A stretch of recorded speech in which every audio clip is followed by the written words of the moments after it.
নমস্কার বন্ধুরা, আজ আবার একটা ভিডিও নিয়ে হাজির এবং ইস্ট বেঙ্গল রিলেটেড খবরের প্রতি অবশ্যই থাকবে। যদিও অনেকেই আর ইস্ট বেঙ্গলের খবর শুনতে খুব একটা ইন্টারেস্টেড হচ্ছেন না, মোহভঙ্গ হচ্ছে। আমি বলবো মোহভঙ্গ হবেন না, ধৈর্য ধরুন। ধৈর্য ধরতেই হবে, কিছু করার নেই, এছাড়া আর কোনো উপায় নেই। তো ভিডিও শুরুতে যেটা বলে থাকি যে অতি অবশ্যই ভিডিওটি দেখবেন, লাইক করবেন, শেয়ার করবেন, কমেন্ট করতে ভুলবেন না, চ্যানেলে নতুন হলে সাবস্ক্রাইব করে নেবেন। তো চলুন শুরু করা যাক আজকের এই ভিডিও। ইস্টবেঙ্গল আজকে আবার একটা ট্রফি জয়ের সামনে রয়েছে, কারণ সিএফএল এ আজ ডায়মন্ড হারবার এফসির বিরুদ্ধে ম্যাচ রয়েছে কিশোর ভারতী স্টেডিয়ামে। দুপুর 2টো থেকে এই ম্যাচ শুরু হওয়ার কথা এবং এই ম্যাচ জিতলেই কিন্তু ইস্টবেঙ্গল কলকাতা লিগ চ্যাম্পিয়ন হয়ে যাবে। আহ, যদি ড্র হয় তাহলেও কিন্তু চ্যাম্পিয়ন হয়ে যেতে পারে ইস্টবেঙ্গল, সেই সম্ভাবনা রয়েছে। তবে যেটা জানা যাচ্ছে যে ডায়মন্ড হারবার এফসি তারা হয়তো মাঠেই যাবে না বা তারা খেলবে না। আইএফএ তারা ইতিমধ্যে আরএফডিএল এর যে ম্যাচ ছিল ডায়মন্ড হারবারে, যেটা মূলত তাদের অসুবিধা ছিল যে তাদের আগে পরে আই লিগ 2 এর ম্যাচ এবং আরএফডিএল এর ম্যাচ রয়েছে, সেই কারণে তারা এই ম্যাচটা পিছিয়ে দিতে চাইছিলেন।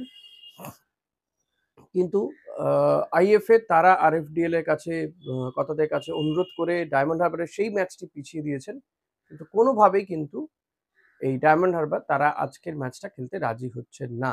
তারা হয়তো আইনি পথে যেতে পারেন বলে তারা ইতিমধ্যে জানিয়েছেন। আহ, তো দেখা যাক শেষমেশ কি হয়। আজকের ম্যাচটা যদি হয় অতি অবশ্যই একটা উপভোগ্য ম্যাচ হবে, কারণ আই লিগ এই কলকাতা লিগে কিন্তু এই ডায়মন্ড হারবার এফসি যথেষ্ট ভালো খেলছিল, ইস্ট বেঙ্গল তো ভালো পারফর্ম করছেই। তো আমি চাইবো যে ম্যাচটা হোক অতি অবশ্যই। অপরদিকে টিফো বিতর্কে আমরা জানি যে কেরালা ব্লাস্টার্সের বিরুদ্ধে ইস্ট বেঙ্গলের ঘরের মাঠে এই রেফারি নিয়ে, আইএসএল এর যে রেফারি, যে সমস্যা একটা, তার যে ভূমিকা, তা নিয়ে একটা টিফো ঝুলিয়েছিল ইস্টবেঙ্গল সমর্থকরা, যেখানে মোহনবাগান, এআইএফএফ এবং সঞ্জীব গোয়েঙ্কা এদেরকে একটা কটাক্ষ করে কার্যত এই একটা টিফো ঝোলানো হয়েছিল, যেখানে দেখানো হয়েছিল যে এই সঞ্জীব গোয়েঙ্কা এরাই রেফারিকে কন্ট্রোল করছে আইএসএল এ, তারা ট্রফি জেতার জন্য করছে। তো এই ব্যঙ্গাত্মক টিফো নিয়ে পরবর্তীতে মোহনবাগান সুপার জায়ান্ট তারা এআইএফএফ কে জানায় গোটা বিষয়টি, তারা অবজেকশন জানায়। তো ইতিমধ্যে যেটা জানা যাচ্ছে, এআইএফএফ সিদ্ধান্ত নিয়েছে যে ইস্ট বেঙ্গলকে জরিমানা করা হবে, লক্ষাধিক টাকা জরিমানা করা হচ্ছে কিন্তু ইস্ট বেঙ্গলকে।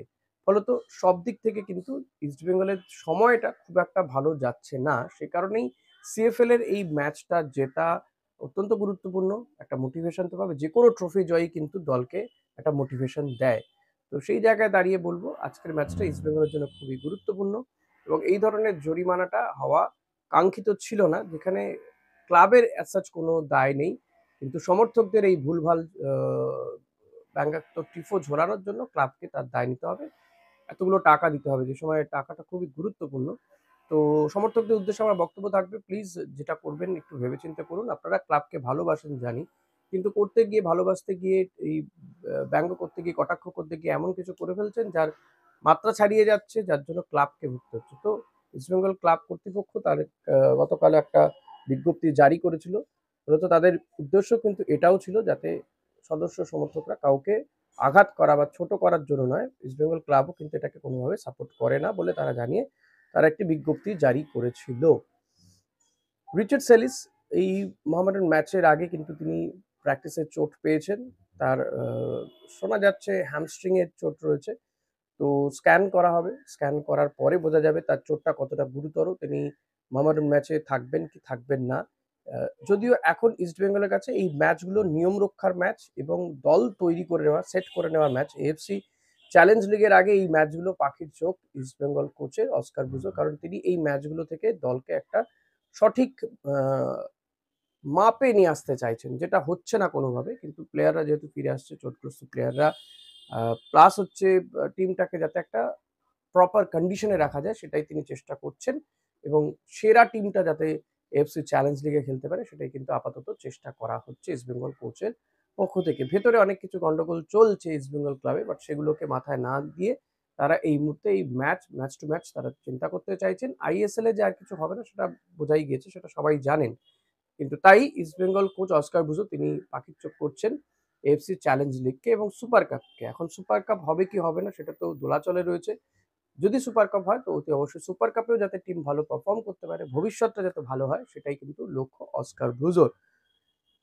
অপরদিকে মোহামেডান ম্যাচ তারা ইতিমধ্যে আমরা জানি একজন বিদেশিকে তারা পাবে না ইস্ট বেঙ্গল ম্যাচে। তো একেই তারাও কিন্তু নানান সমস্যায় জর্জরিত, বেতন সমস্যায় ভুগছিল। এই সবকিছু নিয়ে দুটো টিমই শেষের দিককার টিম যথেষ্ট সমস্যার মধ্যে রয়েছে, ভালো খেলছে না কলকাতার দুটো টিম। তো এখন দেখা যাক, ধারে ভারে তো ইস্ট বেঙ্গল এগিয়ে, কিন্তু শেষমেশ ডার্বি বলে কথা, মাঠে কি হবে সেটা কেউ জানে না। আপনাদের কাছে অনুরোধ থাকবে মাঠে যাবেন, খেলা দেখুন এবং দলকে সমর্থন করুন, তবে এমন কিছু করবেন না যাতে দলকে বিপদে পড়তে হয়। আজকের মতো এই ভিডিও এখানেই শেষ করছি, দেখা হবে আবার পরবর্তী ভিডিওতে। ততক্ষণ বলবো ভিডিওটি লাইক করবেন, শেয়ার করবেন, সাবস্ক্রাইব করবেন, চ্যানেলে নতুন হলে অতি অবশ্যই সেটা করতে ভুলবেন না, বেল বাটনটা প্রেস করে নেবেন। Thank you.